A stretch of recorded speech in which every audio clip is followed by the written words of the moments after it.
కొన్నిటిని జయించిన నాతో అవ్వట్లేదు కదా, కొన్ని విషయాల్లో నేను ముందుకు సాగలేకపోతున్నాను కదా అని నిన్ను నీవు తక్కువ అంచనా వేసుకోవద్దు. నిన్ను చెక్కింది ఎవరన్న సంగతి నువ్వు జ్ఞాపకం చేసుకో. నువ్వు ఎవరి రూపంగా ఉన్నావన్నది ఒక్కసారి జ్ఞాపకం చేసుకో దైవజనమా. ఆయన చేతితో నీవు చెక్కబడి ఉన్నావు అంటే నీకు అసాధ్యమైనది ఏది కూడా లేదు. ఆయన రూపంగా నీవు చేయబడి ఉన్నావు అంటే నీకు అసాధ్యమైనది ఏది కూడా లేదు.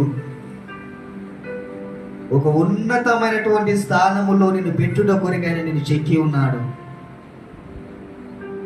నీకంటూ ఒక విలువ ఉన్నది అని నీవు గ్రహించవలసినటువంటి విషయమే. నీకు విలువ ఉన్నది కనుక నువ్వు ఆయన్ని స్తుతించాల్సినటువంటి విషయం ఇది. నువ్వు చెక్కినది ఎవరని మర్చిపోవద్దు.